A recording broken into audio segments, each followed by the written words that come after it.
የኢትዮጵያ ቴሌቪዥን ነው።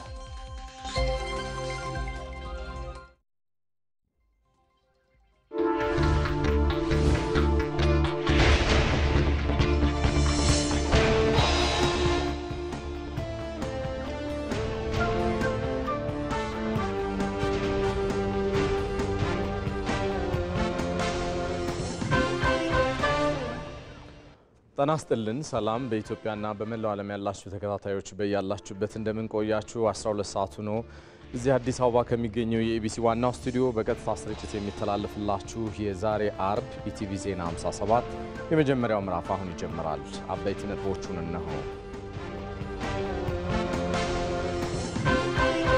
መገናኛ ብዙሃን ለሀገር ሰላም ግንባታ ሊሰሩ እንደሚገባ የዘርፉ ባለሙያዎች ይናገራሉ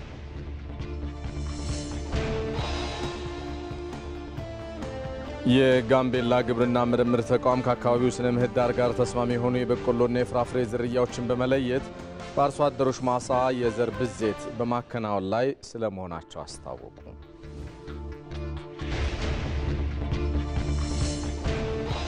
እስራኤል በኢራን ላይ በሰነዘረችው ጥቃት ከፍተኛ ወታደራዊ አዛዦችና የኒውክሌር ሳይንቲስቶች ተገደሉ።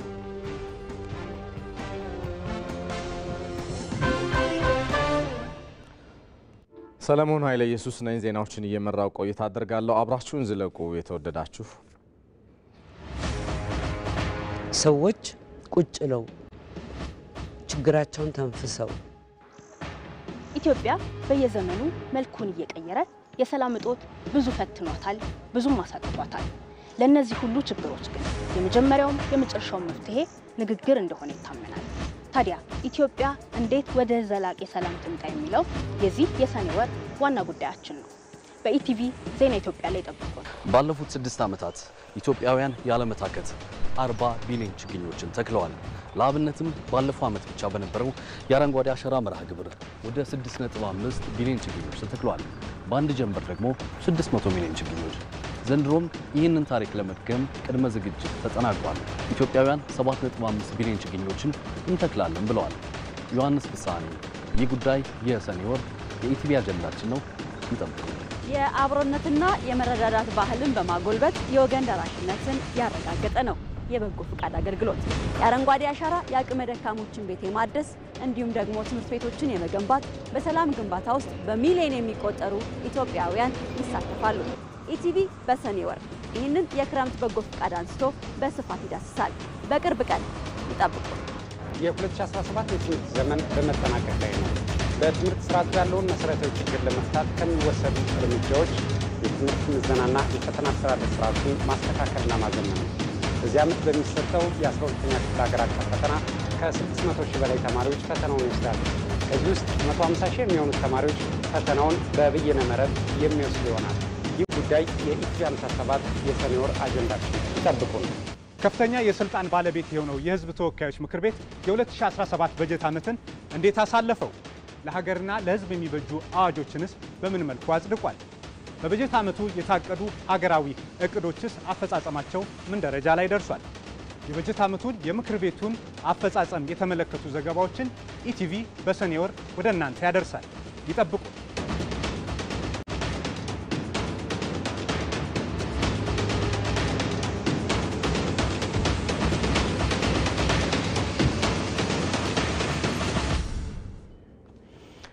ተመልሰናል የተወደዳችሁ ከኢቲቪ ዜና 57 የመጀመሪያው ምዕራፍ ጋር ናችሁ የፌዴሪ ጠቅላይ ሚኒስትር አብይ አህመድ ከመላው ኢትዮጵያውያን ከተውጣጡ መምህራን ጋር ውይይት አካሂደዋል ይህንን ውይይት ኢቢሲ ዛሬ ምሽት በኢቲቪ እንደዚሁም በተለያዩ የመገናኛ ብዙሃን አማራጮቹ ከምሽቱ 2 ሰዓት ከ30 ጀምሮ የሚያስተላልፈው ይሆናል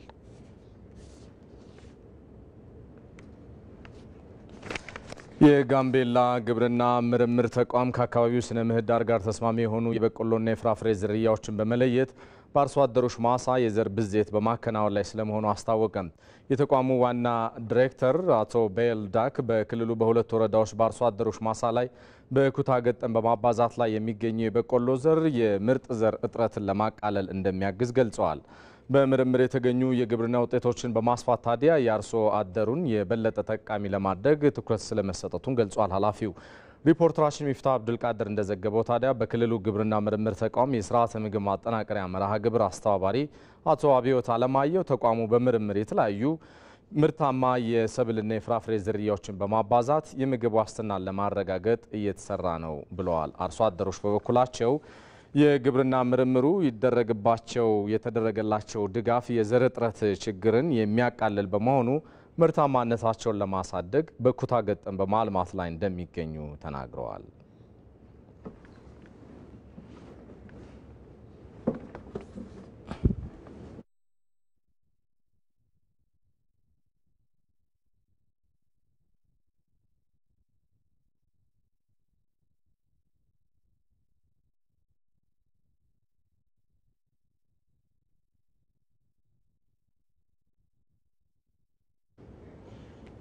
የሳይበር ጥቃትን ለመከላከል በትብብር መስራት እንደሚያስፈልግ የኢትዮጵያ የሳይበር ደህንነት ማህበር አስገነዘበ። የኢትዮጵያ የሳይበር ደህንነት ማህበር ከኢኖቬሽንና ቴክኖሎጂ ሚኒስቴር ጋር በጋራ በመተባበር ያዘጋጁት ሶስተኛው የሳይበር ደህንነትና ዲጂታል ሽግግር ጉባኤ ተካሂዷል። የኢትዮጵያ የሳይበር ደህንነት ማህበር ፕሬዝዳንት ዶክተር ብርሃኑ በየነ ጉባኤው የሳይበር ጥቃትን ለመከላከል ትብብርን ለማጠናከር ዓላማ ያደረገ ስለመሆኑ ገልጸዋል። የሳይበር አጥቂዎች አሁን ኢላማ ያደረጉት ያለው አፍሪካን መሆኑን የገለጹት የማህበሩ ፕሬዝዳንት በኢትዮጵያም የችግሩ አሳሳቢነት በመገንዘብ የሳይበር ደህንነት እውቀትን በማሳደግ ለችግሩ ቅድመ ዝግጅት ማድረግ እንደሚያስፈልግ ተናግረዋል። የሳይበር ጥቃት መጠኑ ምን ላይ ነው የሚለውን ለማወቅ ራሱ አዳጋች ነው። ነገር ግን በሚያስፈራው ሁኔታ በጣም እያደገ ነው። ምክንያቱም የሳይበር ሃከርስ አጥቂዎች አንድ ታርጌት እያደረጉ ያለው በአሁኑ ሰዓት አፍሪካን የሳይበር አዌርነስ ዝቅተኛ በሆነበት አካባቢ ጥሩ አጋጣሚ ስለሆነ የጥቃት እንትናቸውን ፎከስ አድርገው ከፍተኛ የሆነ የጥቃት እንትን እያደረጉ ነው። ሌላው ደግሞ በትንንሽ ተጠቂዎች አማካይነት ትልልቆችን መድረስ ስለሚቻል ሰርድ ፓርቲ በአሁኑ ሰዓት የጥቃት እንትኑ አፍሪካ ላይ እኛም ሀገር ላይ በከፍተኛ ደረጃ ተጠናክሮ እየተካሄደ ስለሆነ ይሄ እጅግ በጣም አሳሳቢ ነው። ማህበሩ የዚህን አዌርነስ ትሬኒንግ መስጠት ካፓሲቲ ዲቨሎፕመንት እና በተለይ ሪፖርት የማድረግ ጥናቶች ማድረግ ሪሰርች ማድረግ እና ፖሊሲ የተጠናከረ ፖሊሲ ማዘጋጀት ሁላችንም ተጠቂ ስለምንሆን በምን መንገድ መተባበር እንችላለን የሚለውን የልምድ ልውውጥ ለማድረግ የተገኙ ቤስት ፕራክቲስ መጠቀምና ወደፊት ደግሞ ከዓለም አቀፍና ከሀገር አቀፍ በዚህ ዙሪያ ከሚሰሩት ጋር እንዴት እንተባበር የሚል ነው። ጉባኤው የፖሊሲ ውይይት በማድረግና ከየተቋማት ጋር ያሉ ምርጥ ተሞክሮዎችን በመቀመር እንደዚሁም በጋራ በመስራት የተሻለ ውጤት ለማምጣት እንደሚያግዝም ተናግረዋል። ኃላፊው ሪፖርተራችን ሞላ ለማየው እንደዘገበው ከቴክኖሎጂ አጠቃቀም ማሳደግ ጎን ለጎን የሳይበር ደህንነት ጉዳይ ባህል ማድረግ እንደሚገባ ዶክተር ብርሃኑ ገልጸዋል። በትሬኒንግ ሌላው ኮንቲኒየስ ኢንጌጅመንት ነው። ትሬኒንግ ለአዌርነስ ለመጀመሪያ ደረጃ ሊሆን ይችላል። ከዛ በተረፈ ግን ቴክኖሎጂው እጅግ በጣም እየቀያየረ ስለሆነ ኮንቲኒየስ የሆነ ስኪል ዲቨሎፕመንት ያስፈልጋል። ሳይበር ሴኩሪቲን ኦር ሳይበር ሬዚሊየንስ ባህላችን ሊሆን ይገባል። እንደ ባህላችን ቴክኖሎጂ ዩዝ ካልቸር ዲቨሎፕ እንደምናደርገው በዚህ ዙሪያ አሶሲዬሽኑ ከተለያዩ ድርጅቶች ጋር ከኢንሳ፣ ከሚንት፣ ከፕራይቬት ቢዝነስ፣ ከዩኒቨርሲቲዎች ጋር በመተባበር ትሬኒንግ የአዌርነስ ትሬኒንግ እንዲሰጥ ትልቅ መድረክ አዘጋጅቷል። መንዝሊ ዌቢናር አለን። በዚህ ዙሪያ በዓለም ላይም ያሉ አገር ውስጥም ያሉ ኤክስፐርቶች የሀገራችን የካፓሲቲ ዲቨሎፕመንት ምን ደረጃ መድረስ አለበት የሚለው ውይይት ይደረጋል። ከዚህ በተረፈ ማህበሩ አበክሮ እየሰራ ያለው የትሬኒንግ ስታንዳርዳይዝድ የሆነ የስልጠና ፖሊሲ እንዲኖረንና ይህም ደግሞ ወደ ሰርቲፊኬሽን ናሽናል ሰርቲፊኬሽን በአገራችን ደረጃ ሊሰጥ እንዲችል ማብቃት ነው። የአፈር እርጥበትን በመጠቀም በመኸር ወቅት ቀድሞ የሚዘሩ ሰብሎችን የዘር ስራ እያከናወነ ስለመሆኑ በአማራ ክልል የምዕራብ ጎጃም ዞን አርሶ አደሮች ተናገሩ። በዞኑ በዘንድሮው የመኸር እርሻ ታዲያ 17 ሚሊዮን ኩንታል ምርት ለማምረት ታቅዶ እየተሰራ ስለመሆኑ ተገልጿል። ሳሙኤል ወርቃየው ዝርዝሩን አድርሶናል።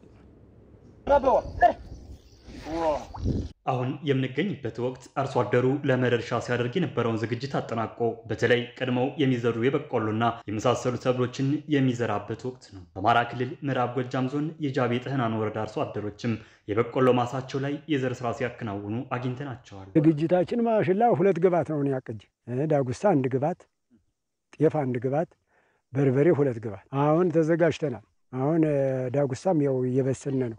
ማሽላ በመጨረስ ለዳጉሳ በሰላ ነው የምንገባ። ከዚያ ወደዚህ አለፍ ሲል ሐምሌ ሲጠጋ ደግሞ የጤፊቱንና የበርበሬ ተካለ ያለሽቱ ማሳ ይሄን ያለውን ማሳ እየሸፈነ ነው። ያው አሁንም እያዘጋጀን ነው። ገና እያዘጋጀን ምን ዘራ ነው። በቆሎ አጠቃቀማችን አሁን በሁለተኛው አርሰን አሁን በሶስተኛው ነው የመጣ። በርበሬ ደግሞ እንደዚሁ ደግሞ በርጥብ ተወልሞ ታርሶ በተክል ሰዓት በርጥብ ሰዓት የሚተከለው። አርሶ አደሮቹ በዚህ ዓመት ያዘጋጁት መሬታቸውን ከበቆሎ ባሻገርም ስንዴ፣ ጤፍና በመሳሰሉ ሰብሎች በማልማት የተሻለ ምርት ለማግኘት አቅደው እየሰሩ መሆናቸውን ተናግረዋል። ጥሩ አጠቃቀም አድርገን በማዳበሪያ ስናደርግበት ያው እስከ 15 ኩንታል እናገኛለን። ደህና አድርገን ታመረትንበትና ተቆጣጠር ነው ጎርፍ ምን ተተንከባከብ ነው ደህና ምርት ይሰጣል። እንደዚህ ያለች ቦታ ምርት በፍጹም አይገኝም።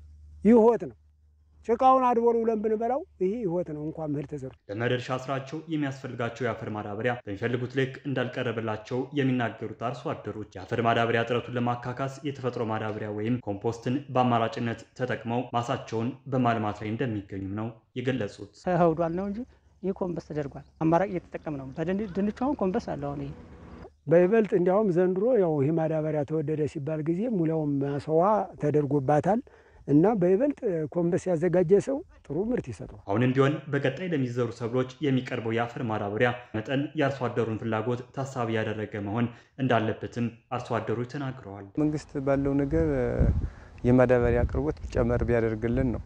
አሁን እኛም ባለው ጉዳይ ላይ መርታማ ከሆነ ማንኛውም ሰው ተጠቃሚ ነው። እኛ ብቻም ሳይሆን ገበሬው ብቻም ሳይሆን ማንኛውም የኢትዮጵያ ሕዝብ ተጠቃሚ ነው። እኛማ ምንፈልግ ዳብ 2 ኩንታል ሩያ 2 ኩንታል ነው ምንፈልግ ነው እና ይሄንን ለማግኘት አልቻለም እና እሱን ብታስተካክሉልን የተሻለ ምርት እናገኛለን። በዚህ ዙሪያ ምላሽ የሰጡት የምዕራብ ጎጃም ዞን ምክትል አስተዳዳሪና የግብርና መምሪያ ኃላፊ አቶ አጉማስ ያንተነህ እንደገለጹት በዞኑ ከ1 ሚሊዮን ኩንታል በላይ የአፈር ማዳበሪያ ግዢ በመፈጸም እስካሁን ከገባው 467,000 ኩንታል የአፈር ማዳበሪያ ውስጥ 97 በመቶ የሚሆነው ቀድሞ ለሚዘሩ ሰብሎች ማሰራጨት ተችሏል ነው ያሉት። በቀሪ ጊዜያት ለሚዘሩ ሰብሎችም በቂ ማዳበሪያ ለማቅረብ በትኩረት እየተሰራ ይገኛል ብለዋል። አሁን ላይ እየተሰራጨ ያለው ቀድሞ ለሚዘሩ ሰብሎች ነው። ለሌሎች ሰብሎች አርሶ አደሩ ወረፋ እየተጠባበቀ ያለበት ሁኔታ ነው ያለው ማለት ነው። መጀመሪያ በቆሎ መዝራት ስላለብን ለበቆሎ የሚያስፈልገው ግብዓት ኦልሞስት 122,000 ሄክታር ይሸፈናል። ከዚያው 97,000 በኮሞዲቲ ነው የሚሸፈነው። ይሄንን ሊያሸፍን የሚችል የግብዓት አቅርቦት አለን፣ እጃችን ላይ አለ። ሁለተኛው ሰብል ስንዴ፣ በርበሬ ነው። ቀጣይ ከ2 ሳምንት ከ3 ሳምንት በኋላ የሚመጣ ስለሆነ እነዚህ ጊዜዎች በሚመጡበት ጊዜ እንደተባለው የሎጂስቲክሱ ሂደት ተፋጥኖ አጠቃላይ የግብዓት አቅርቦታችን በተሳለጠ መልኩ ትራንስፖርት የሚሆንበት ሁኔታ ምቹ ሁኔታዎች እየተፈጠሩ ያሉበት አግባብ አለ። ከሚመለከተው አካል ጋርም እየተነጋገርን ያለንበት አግባብ ስላለ በዚህ 2 ሳምንት ውስጥ ለቀጣይ ሰብሎች የሚሆን የአፈር ማዳበሪያ አቅርቦት የምናዘጋጅበት ሁኔታ ይኖራል ማለት ነው። በዞኑ በምርት ዘመኑ ከ305,000 ሄክታር በላይ መሬት በተለያዩ ሰብሎች በመሸፈን 17 ሚሊዮን ኩንታል ምርት ለማግኘት ታቅዶ እየተሰራ መሆኑም ተነግሯል። መገናኛ ብዙሃን ለሀገር ሰላም ግንባታ ሊሰሩ እንደሚገባ የዘርፉ ባለሙያዎች ይናገራሉ። በሚዲያ የሚሰራጩ መረጃዎችን ትክክለኛነት የሚያጣራ ተቋም ሊኖር እንደሚገባም ነው ባለሙያዎቹ የሚጠቁሙት። ሰናይት ብርሃኔ መገናኛ ብዙሃን ግጭት እንዳይከሰት ማህበረሰቡን የማንቃት ስራ ከመስራት ባሻገር ችግሮች ቢከሰቱ እንኳን ሊደርሱ የሚችሉ አደጋዎችን ለመቀነስ በሚያስችል መልኩ መስራት እንደሚገባቸው ባለሙያዎች ይናገራሉ። ችግሮችን መቅረፍ በሰዎችም በማህበረሰብ በተቋማት በሀገር ላይ ሊደርሱ የሚችሉ ማናቸውንም ነገር ቀድሞ በማሰብ ችግሮችን ሊያመጡ ይችላሉ ብለው የሚያስቧቸውን ነገሮች ቀድመው መፍትሄ የመስጠት የማሳየት ችግሮቹ እንዳይከሰቱ ከመጀመሪያው ጀምሮ የመዘገብ ሂደት የማሳወቅ የማንቃት ሂደት ላይ መስራት አለባቸው ተብሎ ነው የሚታሰበው። የኢትዮጵያ ሚዲያ ለሰላምና ለኢትዮጵያ ብሔራዊ ጥቅም መስራት በየትኛውም ዘርፍ ቢሆን ዋናው ፕራዮሪቲው ሊሆን ይገባል። በአዲስ ቀን የዜና መሰናዱ ላይ እንግዳ የነበሩት በአዲስ አበባ ዩኒቨርሲቲ የጋዜጠኝነትና ኮሚኒኬሽን መምህሩ ዶክተር ዮሐንስ ሽፈራው ሐሰተኛ መረጃዎች በተደጋገሙ ቁጥር ትልልቅ በሚባሉ ተቋማት ላይና በማህበረሰቡ መካከል ጥርጣሬን ይፈጥራሉ። በአንድ ቀን የሆነች ነገር አለፈች፣ በሚቀጥለው ሌላው ያልፋል እያለ የዛ ጥርቅም ሄዶ በማህበረሰቡ ጭንቅላት ውስጥ በዜጎች ጭንቅላት ሊፈጥር የሚችለው አሉታዊ ችግሮች ነው ማየት የሚያስፈልገው። ለምሳሌ የሆነች ትንንሽ ነገር አንስተው የህግ ሲስተሙ ላይ ሐሰተኛ መረጃዎች በተሰራጩ ቁጥር ሰዎች ምን የተሰማቸው ይላል የፍትህ እንትኑ ላይ ችግር እንዳለ እንዲያስቡ ያደርጋል። ፖሊስ ጋር የሆነ ነገር እዚህና እዚህ በተወራ ቁጥር ይሄ ፖሊስ ላይ አለ። እነዚህ አይነት ኢንስቲትዩሽኖች ደግሞ ለሀገር በጣም አስፈላጊ ኢንስቲትዩሽን ናቸው እና ሰዎች በእነሱ ላይ ተማምነው ነው የሚኖሩት። ስለዚህ እነዛ ኢንስቲትዩሽን ላይ ሰዎች ትረስት ወይ እምነት እንዲያጡ በኩሙሌቲቭ ኢፌክቱ የሚያመጣ ከሆነ እንግዲህ ቀላል አይደለም። ላዩን ብቻ የምናየው ሳይሆን በጣም ወደ ውስጥ ገብቶ ከፍተኛ ሀገራዊ ችግር ሊያመጣ የሚችል ነው። በመሆኑም የተሳሳቱ መረጃዎች በተበራከቱ ቁጥር የሚያስከትሉት ጉዳት ከፍተኛ በመሆኑ መረጃዎችን የሚያጣራ ተቋም ሊኖር ይገባል ያሉት ደግሞ በወላይታ ሶዶ ዩኒቨርሲቲ የኮሚኒኬሽንና የሕዝብ ግንኙነት መምህርና ተመራማሪ ዶክተር ተሻለ ተገኔ ናቸው። በእኔ እምነት ጠንካራና ገለልተኛ የሆኑ እውነትን የሚያጣሩ ተቋማት መኖር መቻል አለባቸው። ከዛ ባለፈ ህብረተሰቡም ልክ የምንመገበውን የምንበላውን ነገር መርጠን እንደምንበላ እንደምንጠቀም ሁሉ የምንጠቀማቸው መረጃዎችም እውነትነታቸው የመረጃ ምንጫቸው ከምን አንጻር እንደሚዘግቡ ያ የሚያስተላልፈው አካል ከምን አንጻር ነው ይህንን መረጃ እኔ እንዳውቅ ያደረገው የሚለውን ጭምር ማወቅ አለበት። መገናኛ ብዙሃን ከተቋቋሙበት ዓላማ አንጻር የመረጃዎችን ተገቢነትና ትክክለኛነት ማጣራት ይኖርባቸዋል። ይህንን ሳያደርጉ በሚሰሩ ተቋማት ላይ ደግሞ ህጋዊ የሆነ እርምጃ ሊወሰድ እንደሚገባ ተገልጿል። ዜናዎቻችን እንደቀጠሉ ናቸው። ዘላቂ የልማት ግቦችን ለማረጋገጥ የትምህርት ተቋማት ሚና ከፍተኛ ስለመሆኑ የአዲስ አበባ ዩኒቨርሲቲ ተጠባባቂ ፕሬዝዳንት ዶክተር ሳሙኤል ክፍሌ ተናገሩ። የትምህርት ጥራት ለዘላቂ እድገትና ልማት በሚል መሪ ሀሳብ በአዲስ አበባ ዩኒቨርሲቲ አዘጋጅነት የከፍተኛ ትምህርት ተቋማት የትምህርት ፖሊሲ ፎረም ተካሂዷል። አሌደደፎ ባልደረባችን ተከታዩን አጠናቅሯል። ትምህርት ለአንድ ሀገር ሁለንተናዊ እድገት ያለው ሚና ከፍተኛ ነው። ከዘላቂ የልማት ግቦች አንዱ የትምህርት ጥራትን ማረጋገጥ ነው። በዚህ ጉዳይ ላይ በአዲስ አበባ ዩኒቨርሲቲ አዘጋጅነት የትምህርት ፖሊሲ ውይይት ተካሂደዋል። በመድረኩ ላይ ከተለያዩ ከፍተኛ ትምህርት ተቋማት የተውጣጡ ባለሙያዎች፣ ምሁራን፣ በየደረጃው የሚገኙ የመንግስት የስራ ኃላፊዎችና የተለያዩ አጋር አካላት ተገኝተውበታል። በፎረሙ ላይም የተለያዩ ጥናታዊ ጽሑፎች፣ በሀገር ውስጥ ምሁራንና ዓለም አቀፍ ተመራማሪዎች ጥናታዊ ጽሑፎች ቀርበዋል። በአጠቃላይ ትኩረታቸው የመጀመሪያው እንግዲህ የልማት ግቡ ወይም አራተኛው የልማት ግብ ከከፍተኛ ትምህርት አንጻር እንዴት ይታያል፣ ኢትዮጵያ የከፍተኛ ትምህርትን ከማሳካት አንጻር ከማስፋፋት አንጻር የት ደረጃ ነው ያለችው፣ ባለፉት ዓመታት ምን ተሰሩ፣ ምን ደግሞ ክፍተቶች ነበሩ፣ ወደፊትስ ምን ሊሰሩ ይገባል። ፎረሙ በሚቀጥሉት 5 ዓመታት ኢትዮጵያ የትምህርት ጥራትን የሚያረጋግጡ ተግባራትን ለማከናወን ያለመ መሆኑን የአዲስ አበባ ዩኒቨርሲቲ ምክትል ፕሬዝዳንት ተጠባባቂ ዶክተር ጀይላን ኡመር ተናግረዋል። ይሄ ውይይትም አንዱ ጠቀሜታው እነኚህ ችግሮች አውቆ በእነኚህ ችግሮች ላይ መፍትሄ ለመውሰድ ነው።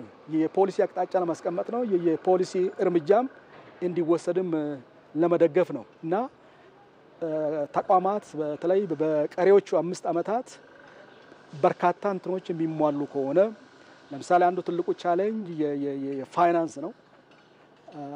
የፋይናንሱ ከመንግስት ከሚገኘው ውጪ አጋር ተቋማት እንዲሁም የተለያየ የፋይናንስ ምንጮች እነኚህን አጠናክሮ መሄድን ይጠይቃል። ዘላቂ የልማት ግቦችን ለማረጋገጥ የትምህርት ተቋማት ሚና ከፍተኛ መሆኑን የአዲስ አበባ ዩኒቨርሲቲ ተጠባባቂ ፕሬዝዳንት ዶክተር ሳሙኤል ክፍሌ ገልጸው በዚህም ዘርፍ ከፍተኛ ስራዎች በሀገር ውስጥ እየተሰሩ መሆኑን ተናግረዋል። ጥራት ያለው ትምህርት ቀጣይነት ላለው እድገትና ልማት ወሳኝ ነው። ለዚህም የማህበራዊና አካባቢ ተጽዕኖ የሚጫወተው ሚና ከፍተኛ ነው። ጥራት ያለው ትምህርትና ምርምሮች ለዓለም አቀፍ እድገት ደረጃ ወሳኝ ናቸው።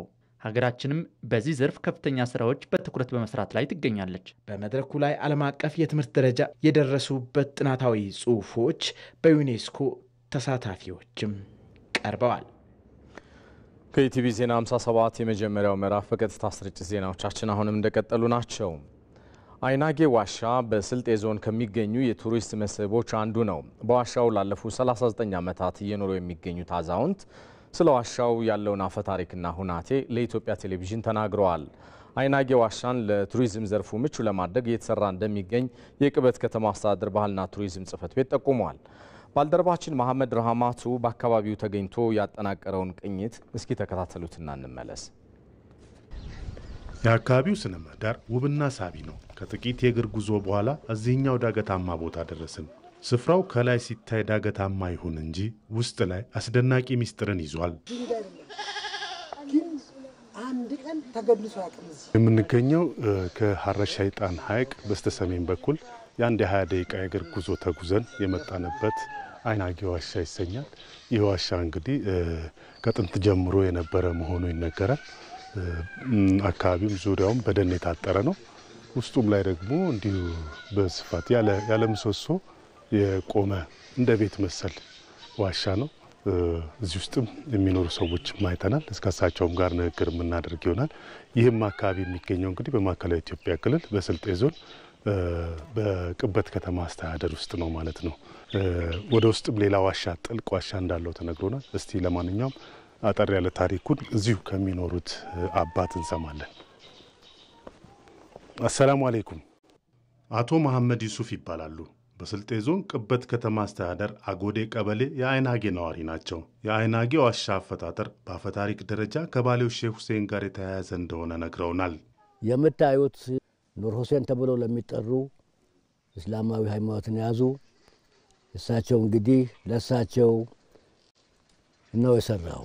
እዚህ ላይ ቁጭ ብለው 70 ዓመት ደርሰዋል። ከዛ በኋላስ ከፊት ለፊታቸው ደግሞ ያለ ጥልቀቱ ከ100 ሜትር በላይ የሆነ ዋሻ የከበበው ያን ደግሞ ከፍቶላቸው እዛ ላይ ደግሞ ገብተው ምድርን ደግሞ ከፍቶላቸው ባሌ ላይ ከዛ ወጡ። ያን ቦታ ስሙ አናጅና ይባላል። ከዛም የወጡበት አይናጌ ይባላል ስሙ። ከዚህም የገቡበት የዛኛው ስም አይናጌ ነው። አቶ መሐመድ በአይናጌ ዋሻ ለ39 ዓመታት እንደኖሩ ይናገራሉ። ብቻዬን 7 ዓመት ካስቀመጠኝ በኋላስ ከዛ በኋላስ ቤተሰብ አድርጎኝ ከቤተሰብ ጋር አለሁኝ። አሁን 39 ዓመታችን ሄዷል። ዋሻው በጫካ የተከበበና በር የሌለው ክፍት ቢሆንም በስካሁኑ ቆይታቸው ምንም አይነት ችግር እንዳላጋጠማቸው ገልጸውልናል። በዚህ ክልል ውስጥ ይህን መሰለ ጫካ፣ ይህን መሰለ ድንጋይ ግድግዳ በየአይነቱ አንድ እባብ የሚባል ነገር የለም። ከዚህ ጠብቆታል። አውሬ የሚባል ነገር የለም። ከዚህ ጠብቆታል።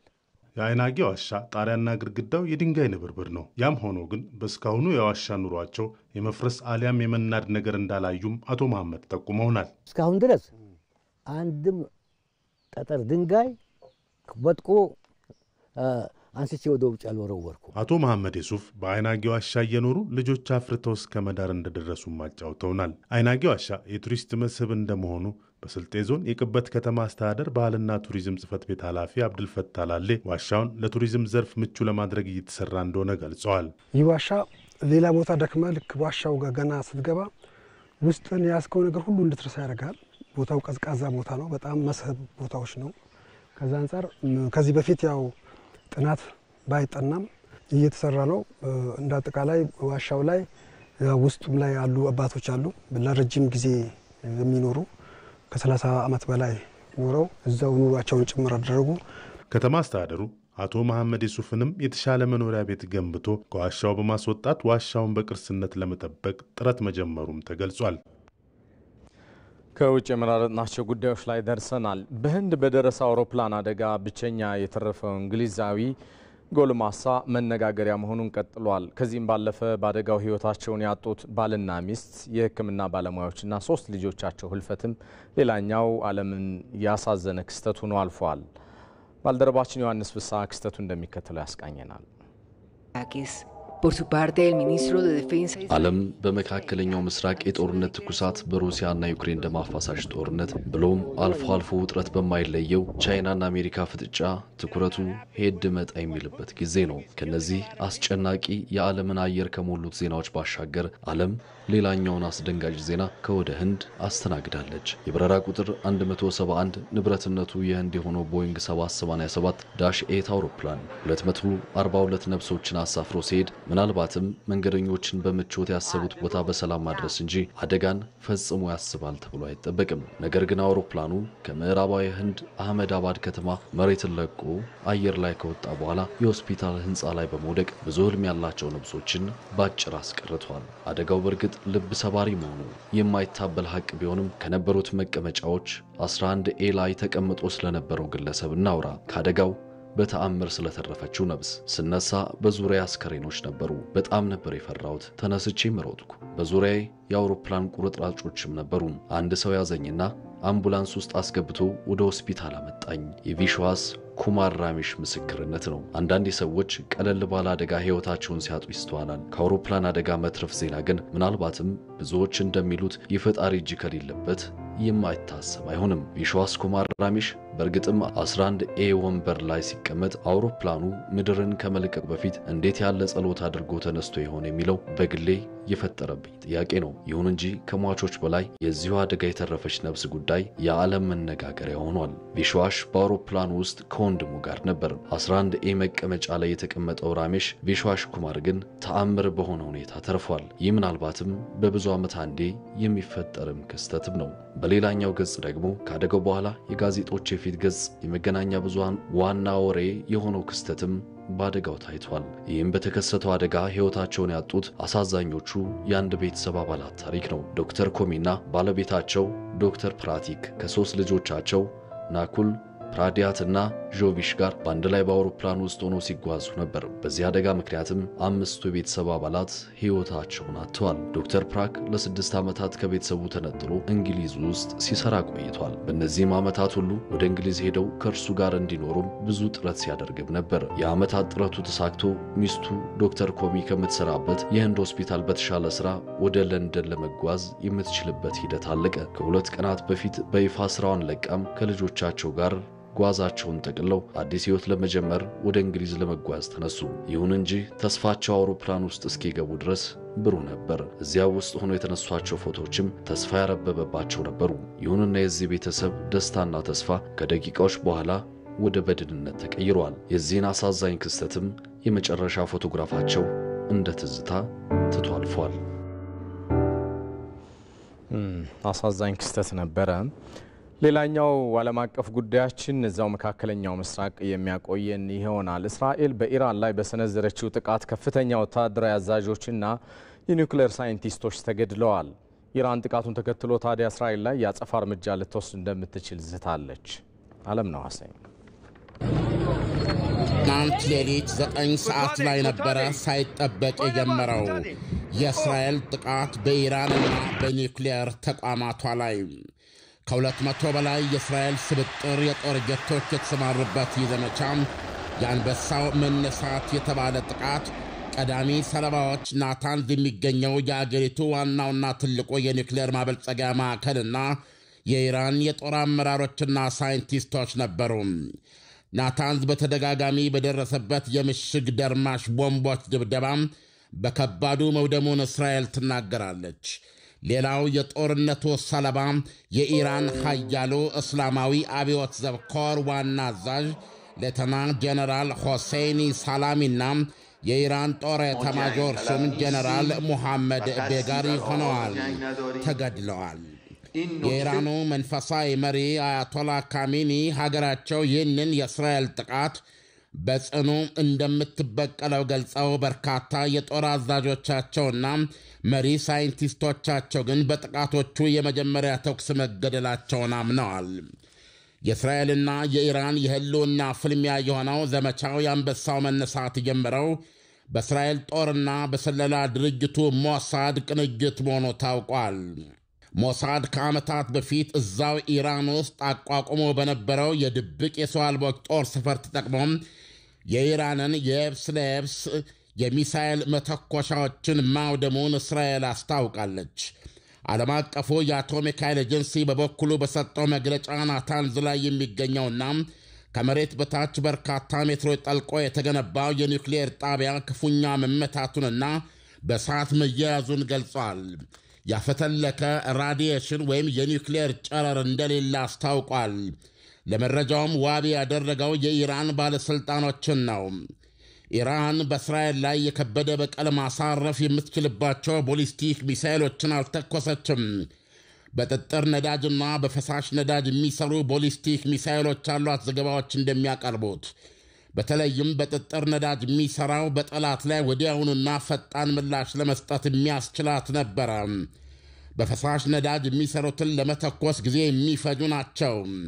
ነገር ግን ከጥጥር ነዳጅ ቦሊስቲክ ሚሳይሎች የበለጠና የከበደ 1200ና ከዛም በላይ ኪሎግራም ፈንጂ አረር ይዘው መወንጨፍ የሚችሉ ከባዶች ናቸው። ኢራን እነዚህን ቦሊስቲክ ሚሳይሎች በመቶዎች የሚቆጠሩ አድርጋ ብተኩስ የእስራኤል ሰማይ ውስጥ ከ13 ደቂቃ ባልበለጠ ጊዜ ማረፍና የእስራኤልን የአየር መከላከያ አቅም በማጥለቅለቅ ከባድና የከፋ ጉዳት ሊያደርሱ እንደሚችሉ የፕሬዚደንት ዶናልድ ትራምፕ ልዩ ልዑክ ስቲቭ ዊትኮፍ በአሜሪካ ሴኔት ለሪፐብሊካን እንደራሴዎች በጽኑ አስገንዝበው ነበረ። ይሁንና ኢራን እንደተፈራው እነዚህን ቦሊስቲኮች ቢያንስ እስካሁን ድረስ ሳትተኩስ ቀርታለች። በምትኩ የተኮሰቻቸውና እስራኤል ለመድረስ ከአንድ ሰዓት በላይ የሚፈጅባቸው ሰው አልቦችን የእስራኤል አየር ተዋጊዎች ከእስራኤል ድንበር ውጪ ሳሉ የለቀማ ጥቃት ማካሄዳቸው ተዘግቧል። ቀሪዎቹ እስራኤል ሰማይ ሲደርሱ በመደበኛ የአየር መከላከያ እንደሚተኮስባቸው ተገልጿል። እስራኤል ከዚህም የተነሳ ዜጎቿ የግዳቸውን የቦምብ መጠለያ አቅራቢያ ወይም አጠገብ ሆነው እንዲጠባበቁ አስቀድማ የሰጠችውን ትዕዛዝ አንስታለች።